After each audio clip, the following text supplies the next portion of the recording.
was in a stark, clinical waiting area, surrounded by the quiet anxieties of others, when my mobile chimed. It was my one and only child, Clara. Her voice was off, tinged with a frost I'd never heard before as she delivered the news. "Mom, we're leaving for Asia tomorrow, a business trip. I had to sell your lakeside cottage and the old station wagon.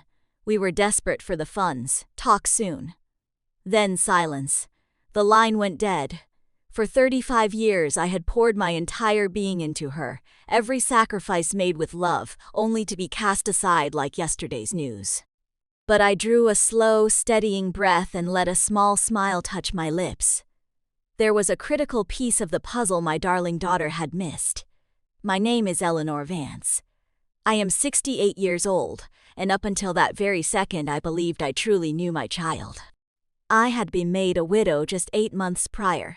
My husband, David, had slipped away from a sudden aneurysm as we sat down to our morning tea, a ritual we had shared every single day for 35 years. That morning he had set down my cup, a splash of milk and a single sugar cube, just as I liked it. He had leaned over, kissed the top of my head, and whispered, "Mourning my heart." They were the last words he ever spoke to me. In the months that followed, Clara had become a more constant presence, or so I had let myself believe. She would stop by a few times a week, a whirlwind of efficiency, helping with the estate paperwork and taking me to the market. It was even her idea that I see a physician for a full health screening. "Mom, you've got to look after yourself now that you're on your own," she would say. Her smile a mask I had mistaken for devotion. Now, I saw it for what it was, a prelude to a transaction. The lakeside cottage was our haven, the anchor of our family's history. David and I had scrimped and saved to buy it when Clara was just a teenager, every penny representing a small sacrifice. Every summer was spent there, layering memories one on top of the other, celebrating holidays and milestones. Clara would bring her friends, and then her husband, Marcus.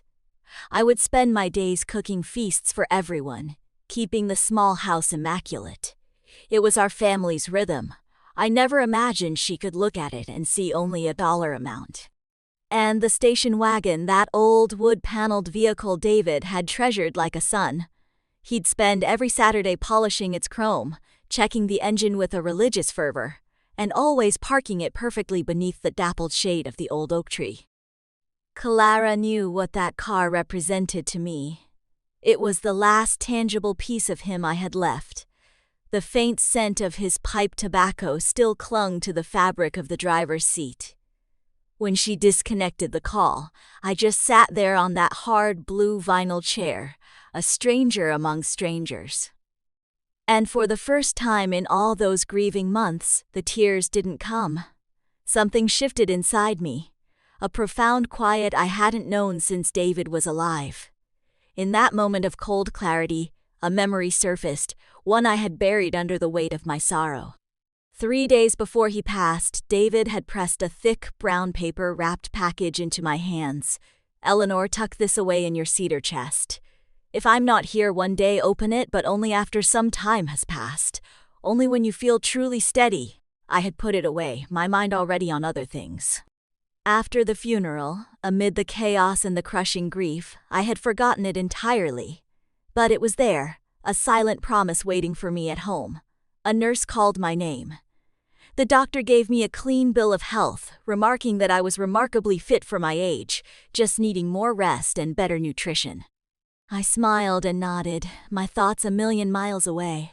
I was thinking of that package, of the iciness in Clara's tone, and of Marcus, her husband, who was undoubtedly the architect of this whole affair. He had never warmed to me, always viewing me as an inconvenience, a relic from a past he didn't belong to. I left the clinic and walked to the bus stop. I no longer had a car, or so Clara had informed me. But as I stood waiting, a genuine smile spread across my face. There was a sort of dark poetry to it all.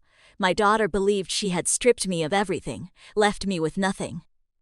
What she couldn't possibly know was that David, my meticulous, forward-thinking David, was a man who always had a contingency plan. The bus pulled up, and I found a seat by the window, watching the city blur past. The buildings, the shops, the hurried figures on the pavement, all of them carrying their own burdens, their own hidden stories. I had mine too, and I was on my way to finally uncover it. When I got back to the quiet house, I went directly to the bedroom. I lifted the heavy lid of the cedar chest, and there it was, the brown paper package, precisely where I'd left it. My fingers trembled as I lifted it out. I could feel the weight of several documents inside. David had written my name, Eleanor, on the front in his elegant, sloping script. I sat on the edge of the bed we had shared for so many decades and took a long, slow breath. Dusk was settling outside, filling the house with familiar shadows that no longer felt menacing. I carefully tore open the wrapping as if it were a precious gift. What I discovered inside was about to change the entire landscape of my life. What I found in that package made the air leave my lungs. It contained a portfolio of legal papers, property titles, stock certificates, and a handwritten letter from David. Tears welled in my eyes as I traced his familiar handwriting. My dearest Eleanor, if you are reading this, then my time with you has ended.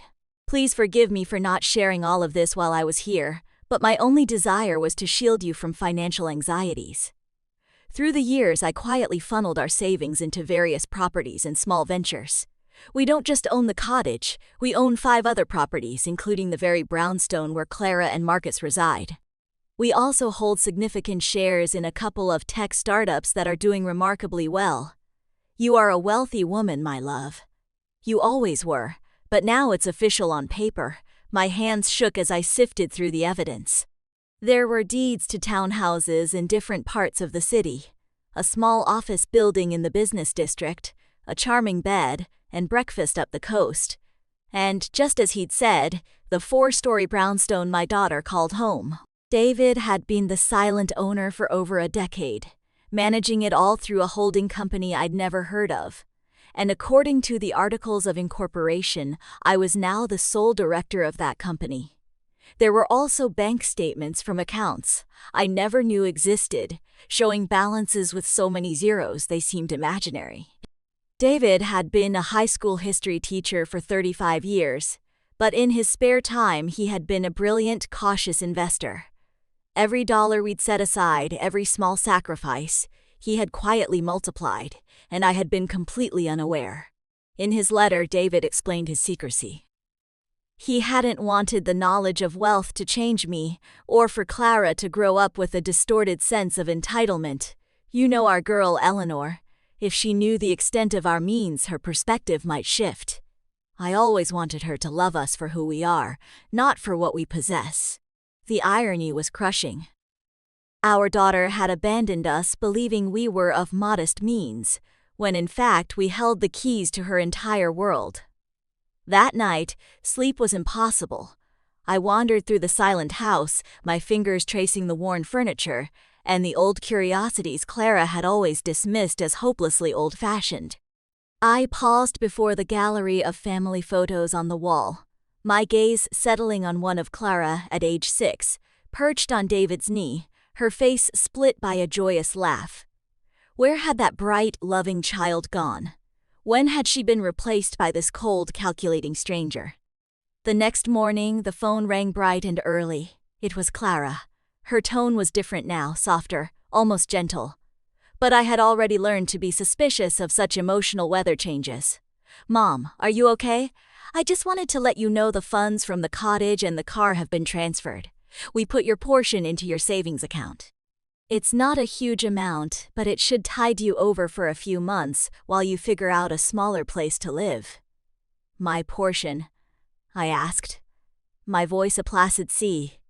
Yes, Mom, we weren't going to leave you destitute. We gave you 25%. That's more than fair, don't you think? We really need the capital for this venture in Asia. Marcus has found a once-in-a-lifetime opportunity.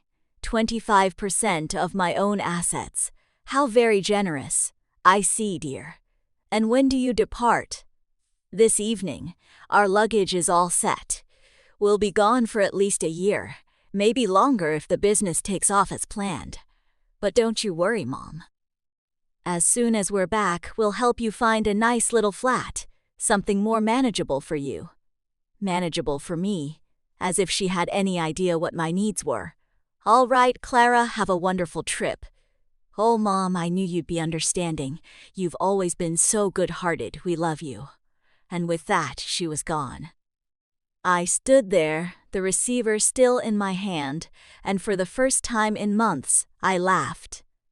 A deep, rumbling laugh that felt like a release. The situation was so profoundly absurd it bordered on high comedy.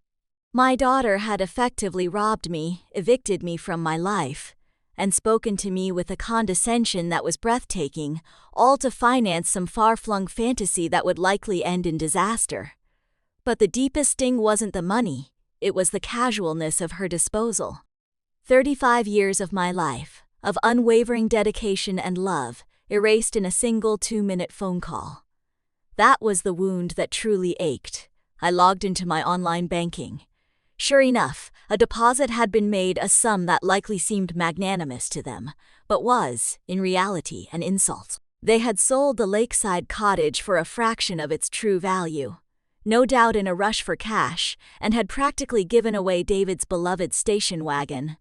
That afternoon, I watched from my bedroom window as Clara and Marcus loaded their mountain of luggage into a taxi. He was wrestling with 2 enormous suitcases. She was clutching a designer carry-on that looked brand new.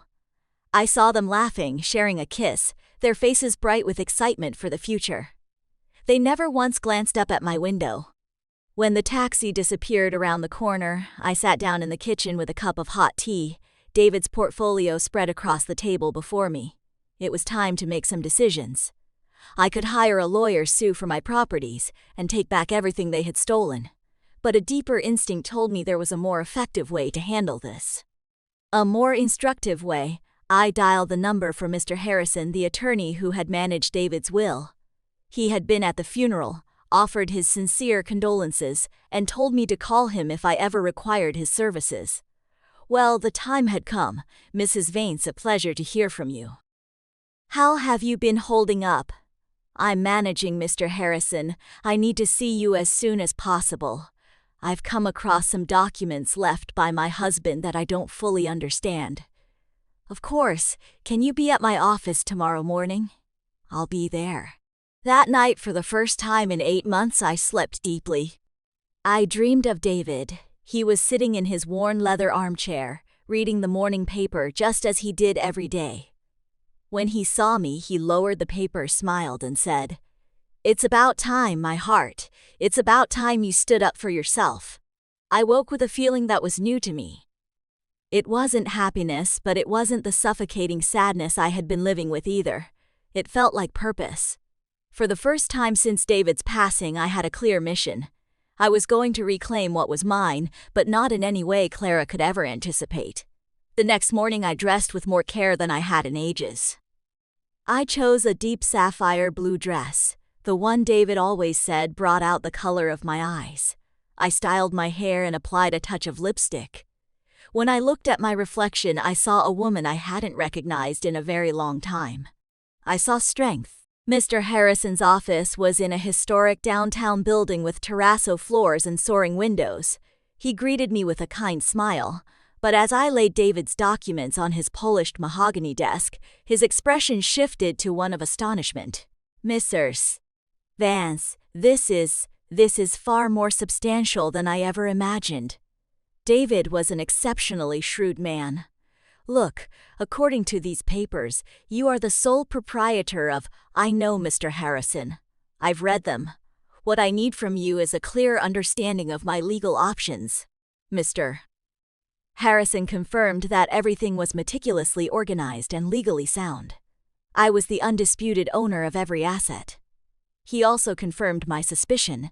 The sale of the cottage was entirely illegal, as Clara had possessed no legal authority to sell it. "We can reverse the sale of the cottage immediately, Mrs. Vance, and we can also pursue legal action against your daughter for felony fraud." "No, Mr. Harrison, no legal action against her. I want to approach this differently. For now, I want this entire portfolio to remain a complete secret." "Can you assist me with that?" He regarded me with a flicker of curiosity but nodded firmly. Of course you are the client. What is your directive? I need you to discreetly reclaim the cottage. Do whatever is necessary to nullify that fraudulent sale, and I need you to help me establish direct active control over all my holdings, particularly the brownstone where my daughter lives. I understand. It will be a process requiring a few weeks, but it's entirely achievable. Excellent. Harrison, it is imperative that no one knows I am the hand behind these actions, not for now. When I left his office, I felt as though I had awakened from a long, hazy slumber. I walked through the bustling downtown streets, observing the people, the architecture, the vibrant pulse of life that had continued on without me. But for me, everything was different now. I had a plan. The following weeks were the most surreal of my life. On the surface, I was a destitute widow, abandoned by her only child. But in private, I was a wealthy woman quietly orchestrating the recovery of a hidden empire. Mr. Harrison worked with quiet efficiency, calling me every few days with progress reports. I remained in my house. It was mine after all, though Clara likely assumed I'd be moving to a tiny room somewhere. Every morning, I'd have my breakfast at the same table where David and I had shared so many thousands of mornings, and then I would take a walk around the neighborhood. The neighbors would greet me with that familiar blend of pity and morbid curiosity they reserve for the recently bereaved. Martha, my neighbor from across the street for 30 years, approached me one afternoon as I was tending to my rose bushes. "Eleanor, dear, is it true what I hear, that Clara went off to Asia and left you here all by your lonesome?" "Yes, Martha, she and Marcus have a business opportunity over there. But how will you manage, sweetie? We all know David was a teacher. He couldn't have left a fortune." If you only knew, I thought. "Don't you worry about me, Martha. I'll be just fine. Do you need anything? I can bring over a casserole, help you with your shopping." "That's very kind of you. But I'm all right, truly." Martha looked at me with an expression I knew all too well. It was the same look I'd received at the funeral, compassion mixed with a palpable sense of relief that my tragedy was not her own. "Well, you know where I am if you change your mind." These conversations became a recurring theme. The postman, the grocer, the woman who ran the local bakery. Everyone spoke to me in that hushed, gentle tone one uses for the unfortunate. I would nod, smile graciously, and thank them for their concern. But deep down, a part of me was beginning to relish the performance. It was like living two lives at once. Mr. Harrison called on a Wednesday morning. Mr. Harrison called on a Wednesday morning. Mr.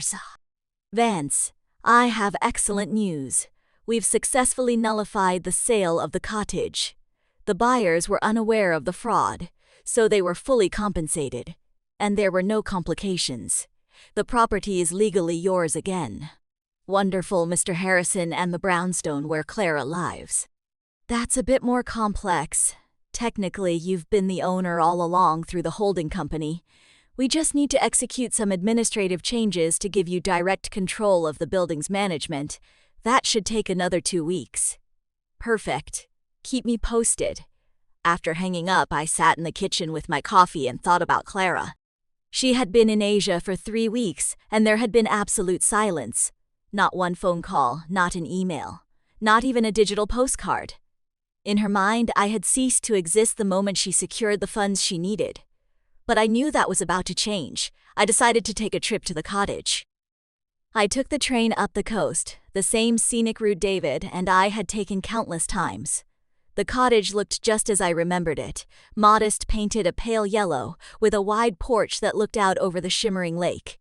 The people who had bought it had placed a few new planters on the steps, but otherwise it was untouched.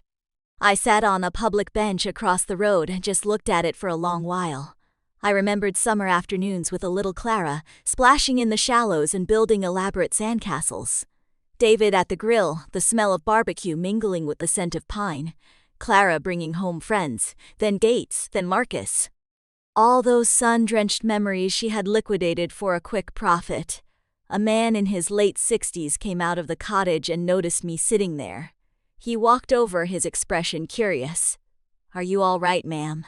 "Yes, thank you." I'm just reminiscing. I used to know the family who owned this place. Did you now? Such a shame what happened. We were told the elderly owner was quite ill and they needed to sell urgently.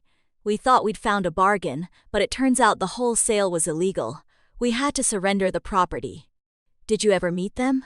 No, we handled everything through agents. But they told us the daughter was managing the sale because her mother was incapacitated. Such a sad state of affairs. If you only knew the true sadness of it, I thought. Well, I'm relieved you didn't lose your money in the end. Yes, luckily it all worked out for us, though. Now we're back to house hunting. We really loved this spot. I left with a heavy feeling in my chest. It wasn't just the financial betrayal that stung, it was the ease with which Clara had fabricated a story about me. She had painted me as sick and vulnerable to justify her greed. To her, I wasn't a person with a life and feelings, but merely a problem to be managed. That evening, I called Mr. Harrison again. Mr. Harrison again. I need your help with one more thing. I want to get David's station wagon back as well. That will be more challenging, Mrs. Vance. The car was registered in your name, but your daughter held a power of attorney that gave her the legal right to sell it. How is that possible? It seems you signed that document a few months ago, shortly after your husband's death. Do you recall? And there it was. The moment Clara's plan had truly begun. I had a faint, hazy memory of her placing a stack of papers in front of me, telling me they were just formalities for the funeral home and the bank. I had been so lost in grief. I had signed without reading a single word. How utterly foolish I had been. I understand, Mr. Harrison. Is there any chance of recovering it? We can try, but it will be a fight. We'd have to prove you signed the power of attorney under duress or through deliberate deception. Let's do it. I want back every single thing they took from me. Over the next few weeks, I settled into a strange new rhythm. By day, I was the pitiable widow everyone knew. I'd go out for groceries, chat with neighbors, and maintain the facade. But in the afternoons, I transformed into a CEO. I would pore over David's financial records, confer with Mr. Harrison, and strategize my next steps. I learned more about finance and property management than I ever thought I'd need to know. I discovered that David had been even more brilliant than I'd realized. Each of his investments was a masterclass in foresight. The brownstone where Clara lived, for instance, was not just generating rental income, it was located in a neighborhood on the cusp of a major development boom. I also learned that Marcus, Clara's husband, was drowning in debt.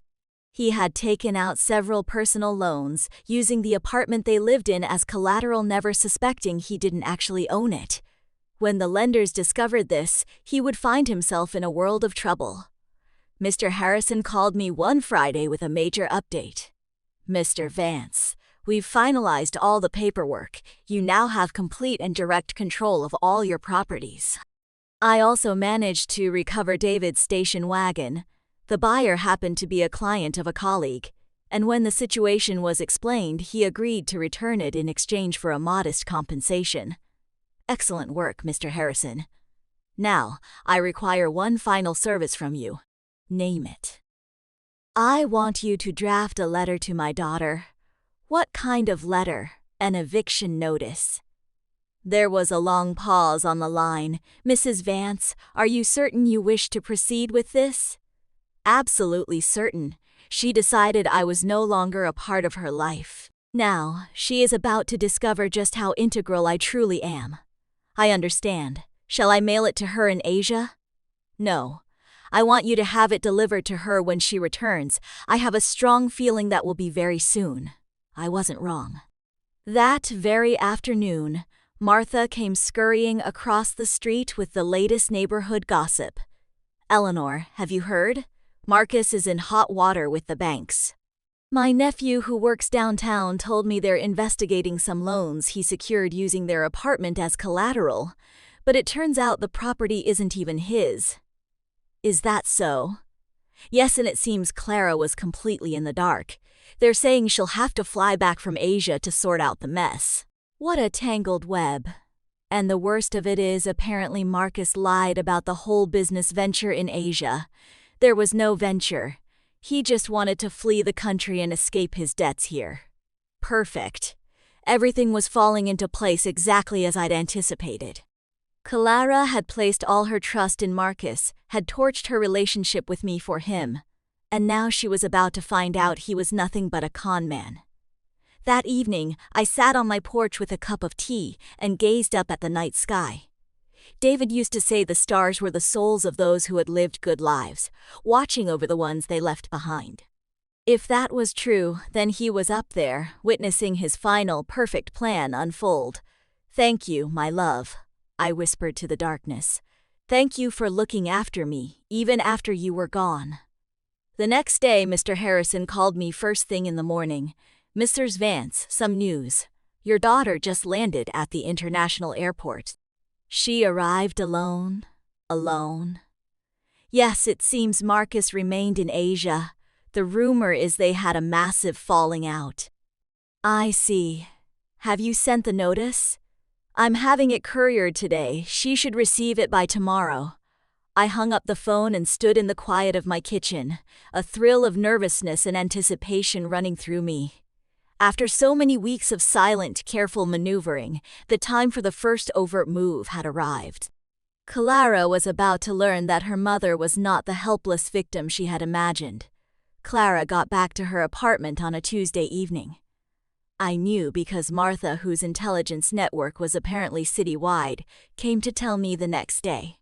"Eleanor, your daughter is back. I saw her go into the building last night with just one small suitcase."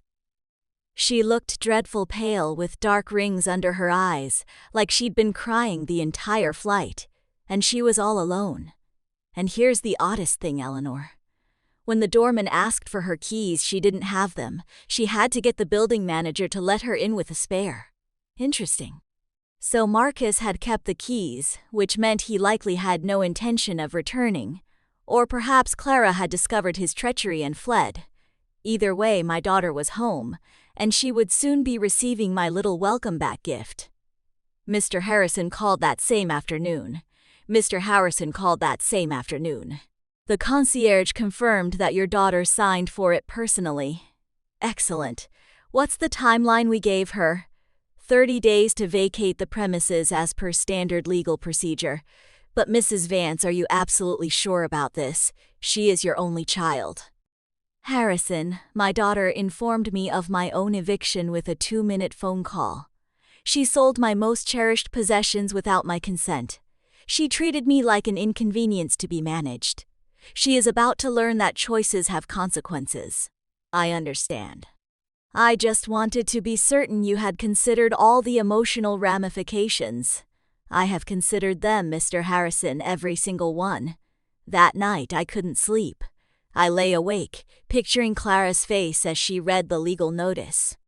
The initial confusion giving way to disbelief, and then blossoming into full-blown panic. She would likely assume it was some kind of mistake, a bureaucratic error, or a scam.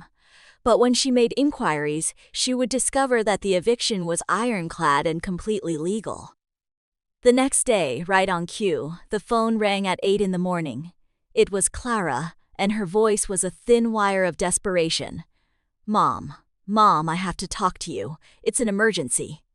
"Good morning, dear. How was Asia?" "Mom, I don't have time for pleasantries." "I got a bizarre letter yesterday. It says I have to be out of my apartment in 30 days. It's got to be a mistake, right? Do you know anything about this?" "An eviction notice? How odd. Who is it from?" "Some company I've never even heard of. It's called, hold on, let me find it. David Vance Holdings, Inc." "Do you know that company?" David had used his own name. The poetry of it was almost too perfect. "No, dear, that name doesn't ring a bell. Are you certain the notice is legitimate?" "That's what I need to figure out." "Mom, I need your help. I don't know what to do. Marcus left me in Asia. He just ran off with some other woman and all our money. Now I come home to this. I don't understand what's happening." There it was, the confirmation. Marcus had deserted her, likely as soon as the money from the cottage ran out or he got wind of his legal troubles back home. Poor Clara. She had gambled her family for a man who was utterly worthless. I'm so sorry to hear that, dear. Where are you now? I'm at the apartment, but who knows for how long. Mom, can I come over? I need to talk to someone. I have no one else. The irony was exquisite. Now that the man she had abandoned me for had abandoned her, she remembered she had a mother. Of course, dear, come whenever you like.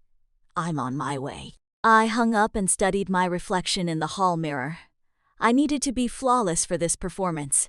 I changed into a simple dove-gray dress, pulled my hair back into a neat bun, and practiced a look of weary but compassionate concern. When Clara arrived, she would find exactly the woman she expected to see, a poor, fragile widow left behind by her own daughter.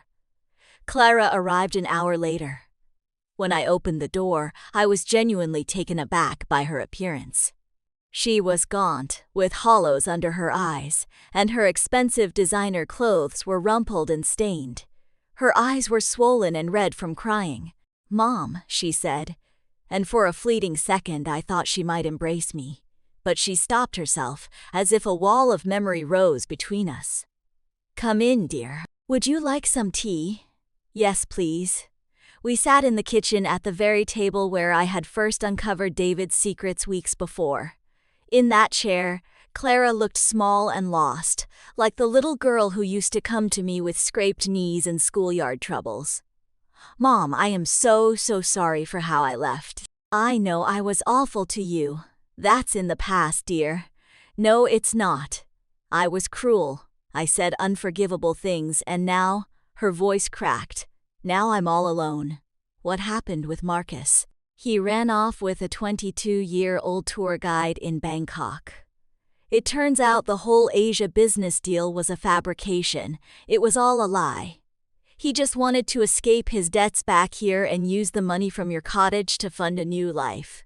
"All his debts?" "Yes, Mom. So many debts. It seems he'd been borrowing money for years, using our apartment as collateral.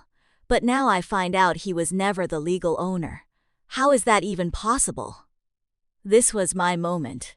"I don't know, dear. These property matters can be so complex. The problem is, the banks are now coming after me for his debts. They say that because we were married, I'm equally liable. And now this eviction notice on top of it all. Mom, I don't know what to do. I have no money.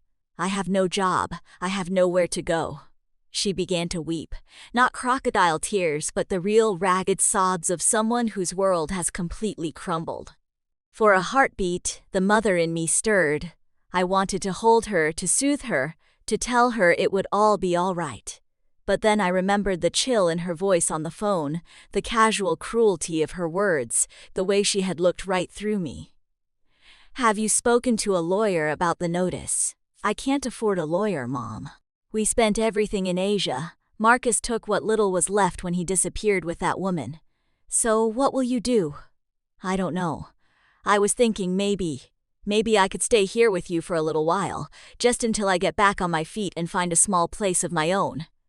There it was, the question I had been waiting for. After casting me out of my own life, after selling my history, after treating me like a burden, she now wanted me to be her savior.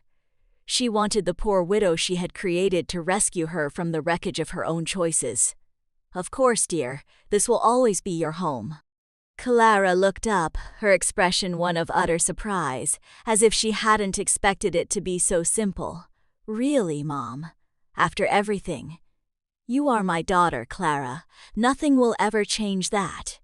She stood up, and this time she did hug me. It was the desperate, clinging embrace of a drowning person. I held her, but my embrace was different now. It was no longer unconditional. It was strategic. "Thank you, Mom. I swear, I'll find a job right away. I won't be a burden." "Don't worry about that now. Just rest, and then we can figure out your next steps."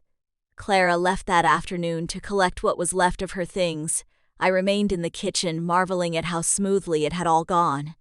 She had come to me just as I had foreseen, broken, penniless, and utterly alone. And, best of all, she suspected nothing. To her, I was still the long-suffering, abandoned mother who needed her pity. But this was merely act one of my play. Having her under my roof would provide the perfect stage for the next phase. I would let her get comfortable, let her believe she had found a safe harbor. And then, when she was least expecting it, I would teach her the profound difference between being poor by circumstance and being poor by consequence. That night, I called Mr. Harrison. "Mr. Harrison, I have another task for you."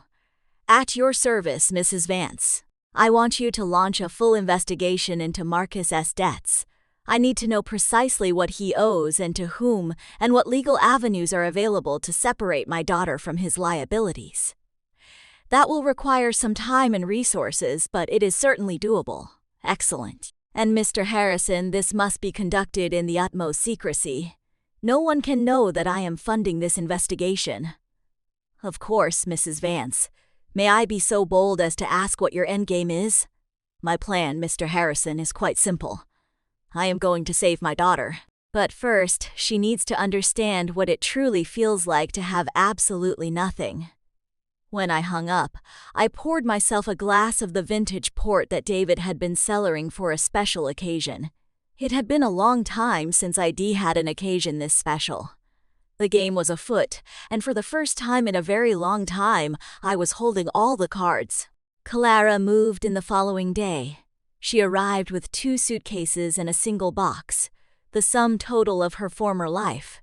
I watched as she unpacked in her childhood bedroom, the same room she'd inhabited as a teenager, and I could see the humiliation etched in her every move.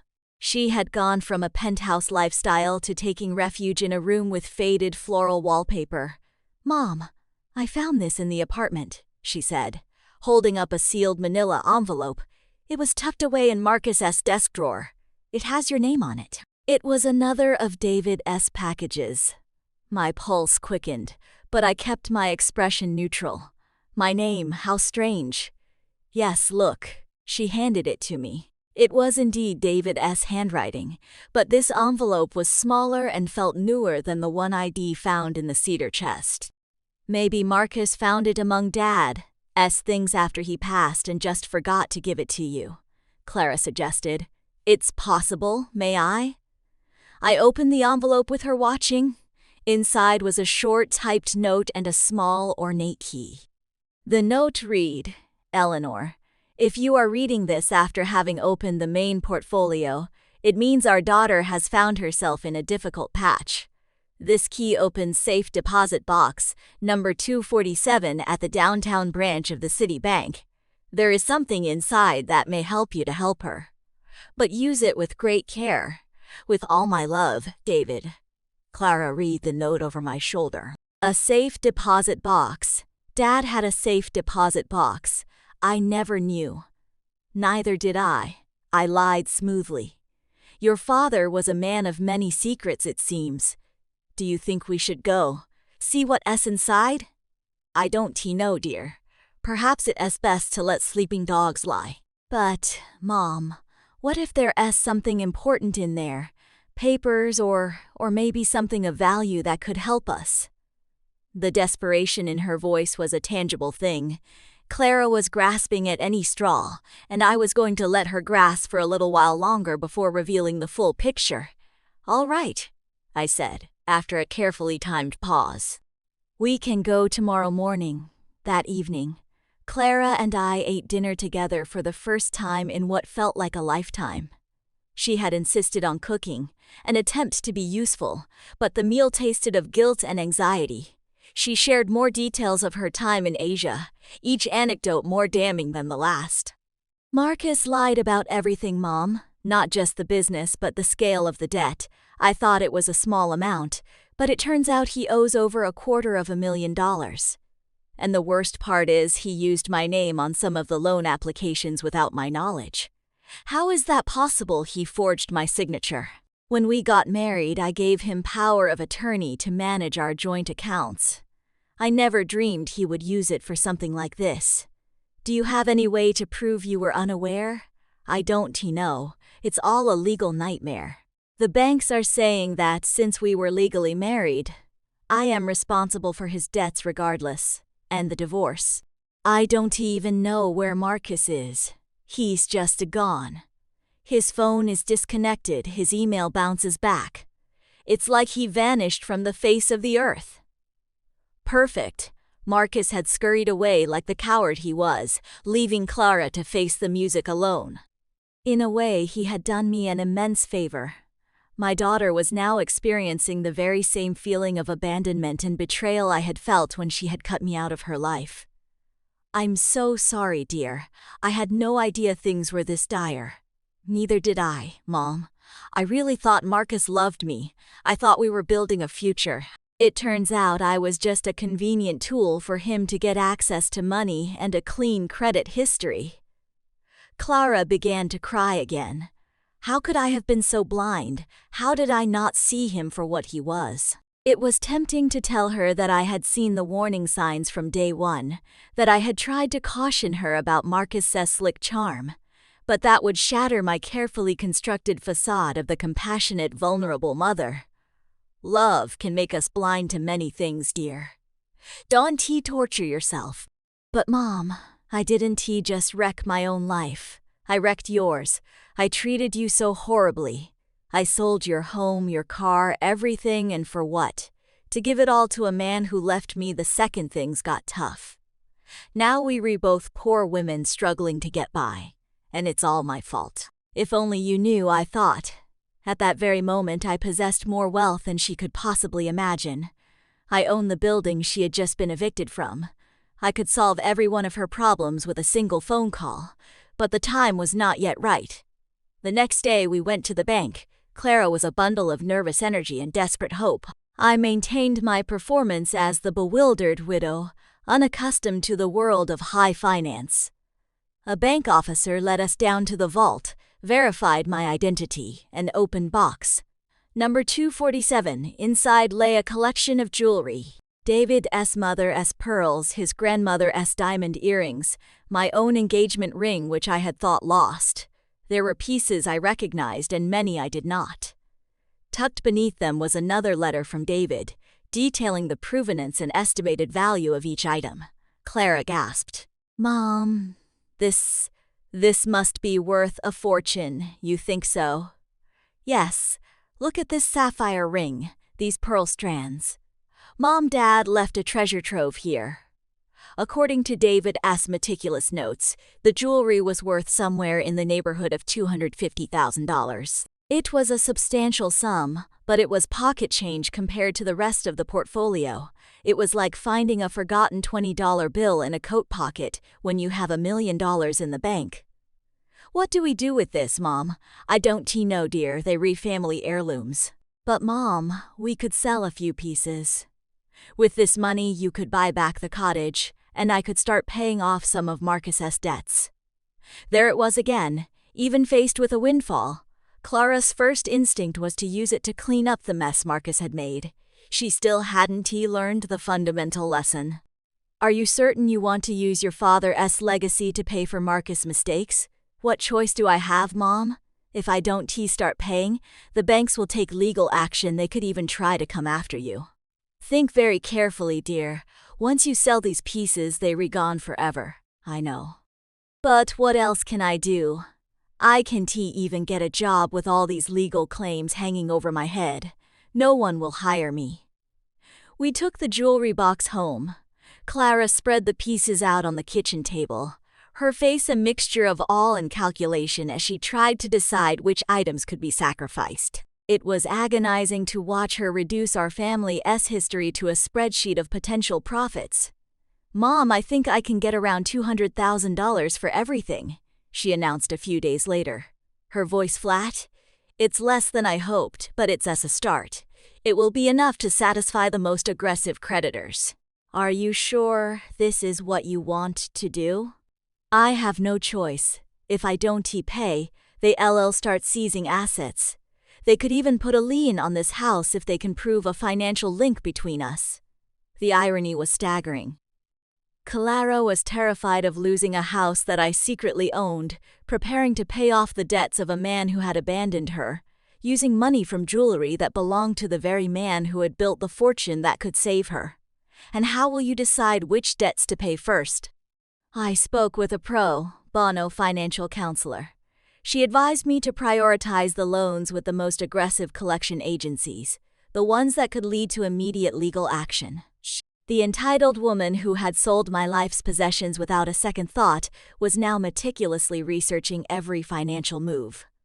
The suffering was making her more responsible but also more brittle. That night, as she sat at the table surrounded by a mountain of debt collection notices, I received a call from Mr. Harrison. "Mrs. Vance, I have a complete report on Marcus's financial situation. It's even worse than we initially thought." "How much worse?" "He owes closer to $300,000 to a dozen different creditors, including some rather unsavory private lenders." "What's more alarming is that we've found clear evidence he used forged documents with your daughter's signature on at least 3 of the largest loans, which means Angela is legally on the hook." "It's complicated. If we can prove fraud, we might be able to have those debts nullified, but it will be a long, expensive legal battle." "How expensive?" "For a top-tier fraud attorney, you'd be looking at upwards of $75,000 in legal fees with no guarantee of a win." "I see. And what if she simply pays the debts?" "If she had the money, that would be the quickest path, but I highly doubt she has access to that kind of capital."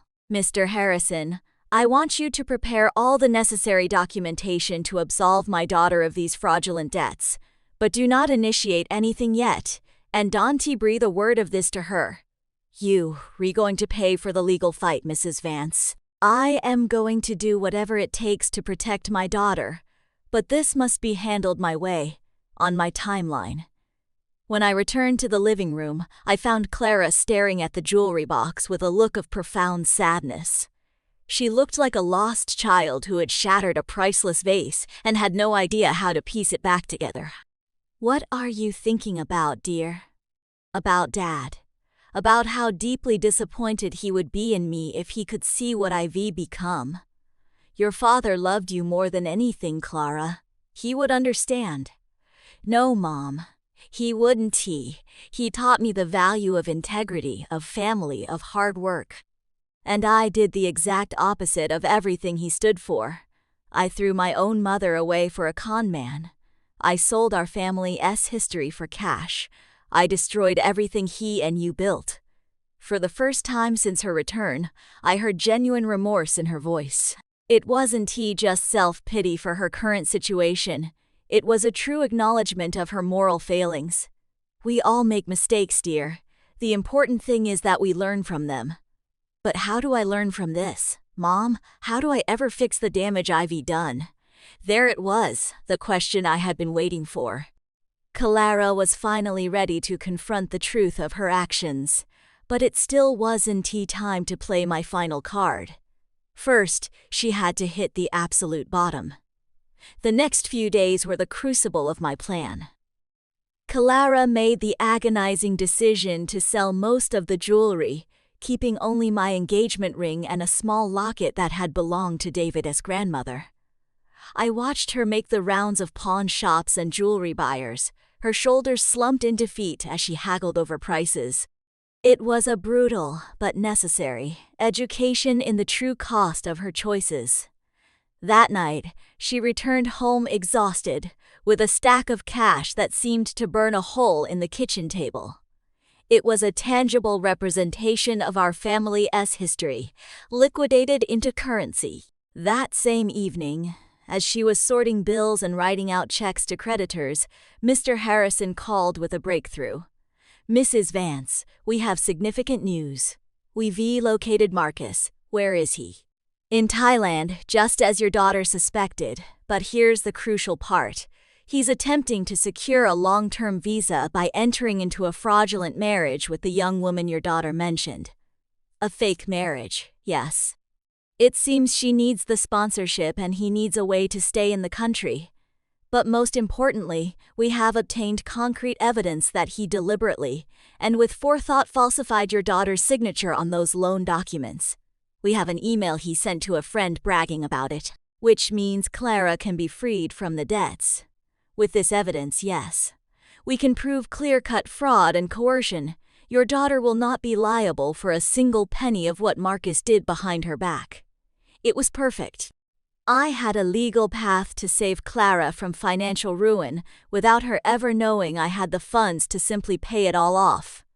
Mr. Harrison, I want you to initiate the legal proceedings immediately. Do not inform my daughter yet. I want the process to be complete before she knows anything about it. I don't want to give her any false hope. Understood. This should take approximately a month to resolve. Excellent. When I hung up, Clara looked at me with curiosity. Who was that, Mom?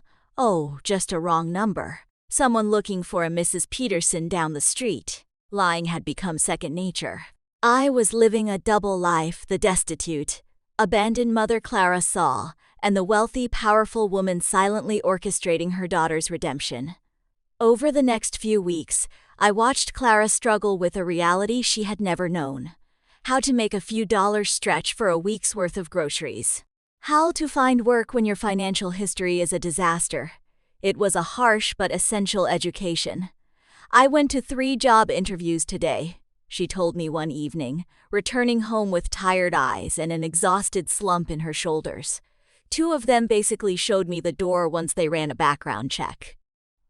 The third offered me a part-time position cleaning office buildings at night. Are you going to accept it? I have to. The pay is terrible, but it's something, and I can work nights and keep looking for something better during the day.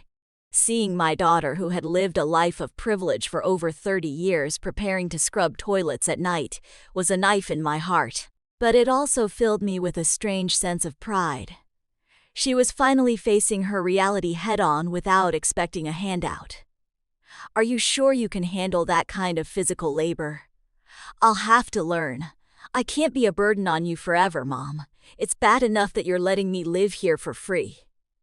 This is your home, Clara. No, Mom. This is your home. I'm just a guest here, thanks to your kindness, but I won't take advantage of it. One evening, while Clara was at her first cleaning shift, Martha came over for tea. She sat in my kitchen, her eyes scanning the family photos on the wall. Eleanor, I have to ask you. Did you have any idea Clara would come back like this? What do you mean? Well, when she left, she was so arrogant, bragging about the glamorous life she was going to lead in Asia. And now here she is, back with nothing, scrubbing floors for a living in her childhood bedroom. Life has a way of humbling us, Martha. Yes, but it's more than that. I've been watching her these past few weeks. She seems different, not just beaten down, but humbler, like she's learned something profound. Martha had always been uncannily perceptive. What do you suppose she's learned? I think she's learned the value of the things she threw away, like a mother who loves her no matter what. Perhaps. Eleanor, can I be frank? When Clara left and treated you so cruelly, most of us in the neighborhood thought you'd never speak to her again.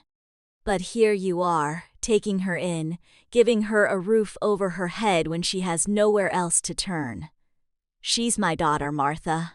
Yes, but not every mother would do what you're doing, not after being disrespected like that. If only Martha knew the full story, that I had the power to end Clara's suffering in an instant, but was choosing to let her walk through the fire so she could be forged into someone stronger. Do you think I'm doing the right thing?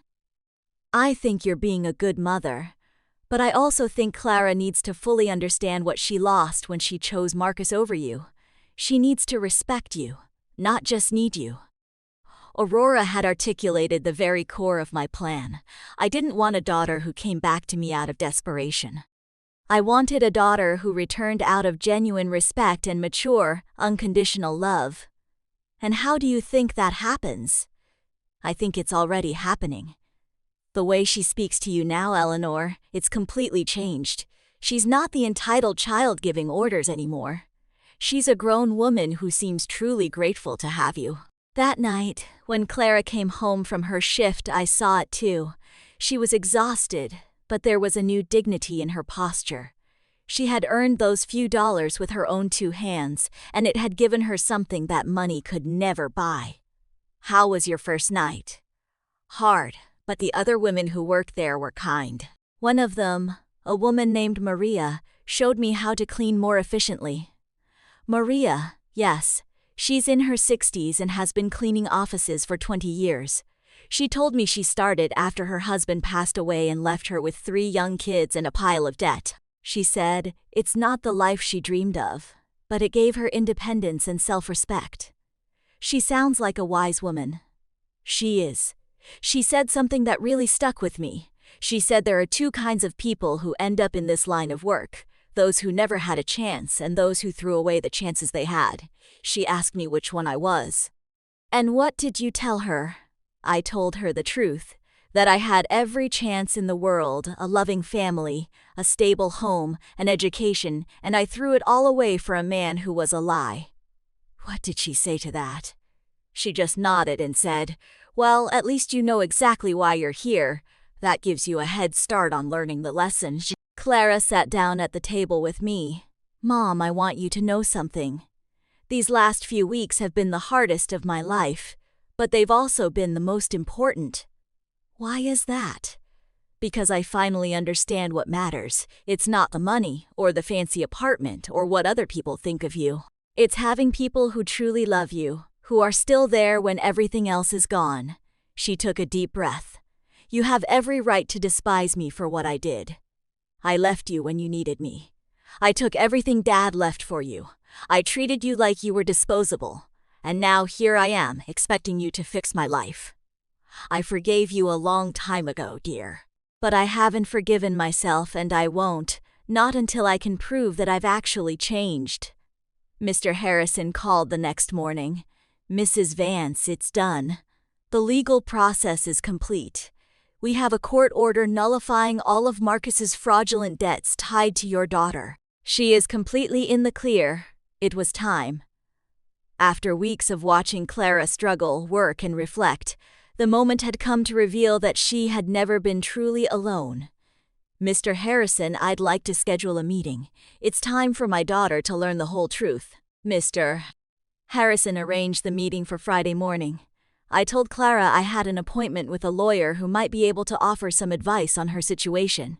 She was reluctant, worried about the cost. "Mom, I can't afford a lawyer. I'm barely making ends meet as it is." "Don't worry about that, dear. Let's just go and listen." We arrived at the stately downtown office. Clara, dressed in her best remaining clothes, fidgeted nervously. Mr. Harrison greeted us with his professional warmth. "Mrs. Vance, Miss Vance, thank you for coming in." "Thank you for seeing us," Clara replied, her voice strained. "But I must be upfront, my financial situation is dire. I can't afford your services." "That is precisely what we're here to discuss," Mr. Harrison said, catching my eye. "But first, I'd like you to review these documents." He slid a thick binder across the desk to Clara. She opened it, her brow furrowed in confusion, which slowly morphed into wide-eyed disbelief. I don't understand.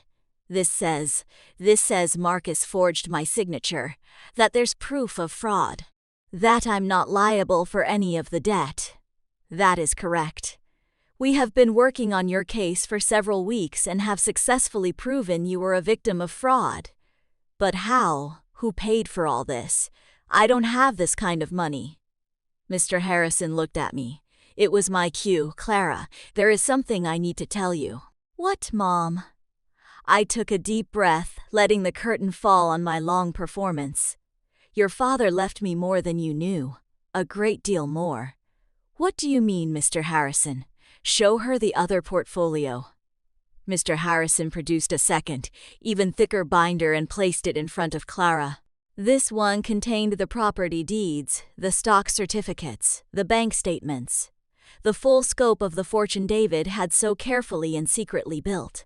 Clara read in stunned silence for what felt like an eternity. Her face was a canvas of shifting emotions, confusion, shock, denial, and finally dawning gut-wrenching comprehension. "Mom, this says you own the brownstone, the one I lived in, yes, and you have all these other properties, these investments, yes. So when I sold the cottage, it was your cottage, and the sale was illegal. I've already recovered it." Clara stared at the papers, her mind struggling to connect the dots. How long? How long have you known all this? Since the day you called me from the doctor's waiting room. You knew. When I came back from Asia begging for help. Yes. You knew you could solve all my problems when you watched me cry myself to sleep every night. Yes, a heavy, tense silence filled the room. Clara slowly closed the binder and looked me straight in the eye. Why, Mom? Why would you let me go through all that when you could have just fixed it? This was the question the entire ordeal had been built around. Because you needed to learn a lesson you could not learn any other way. What lesson? You needed to learn the true value of the things you had thrown away. The value of family, of respect, of integrity. When you abandoned me, you didn't just take my money. You took my dignity, you took my trust. You took 35 years of my love and treated it like it was worthless. Clara began to cry, but these were not the tears of self-pity I had seen for weeks. These were the tears of profound, soul-deep understanding. I left you when you needed me the most. I treated you like you were nothing, yes, and you still saved me. Yes, but not in the way you expected. I didn't save you by throwing money at your problems so you could repeat your mistakes. I saved you by allowing you to hit rock bottom so you could learn how to save yourself. Mr. Harrison spoke softly. Miss Vance, your mother has covered all legal expenses to free you from Marcus's debt. She has recovered all the assets. You are, for all intents and purposes, starting with a clean slate. And the cleaning job? Clara asked, her voice barely a whisper. You can quit if you want to, I said. But I hope you won't. Why? Because that job is teaching you the dignity of honest work. It's teaching you the value of earning your own way. It's a lesson you never learned when life was easy. Clara wiped her eyes and looked at me with an expression I hadn't seen since she was a little girl, one of pure, unadulterated respect. Can you ever forgive me, Mom?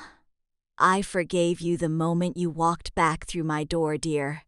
The real question is, can you forgive yourself? I don't know. What I did was unforgivable. We all do things we regret, Clara. The only thing that matters is what we do next. Mr. Harrison quietly excused himself, leaving us alone.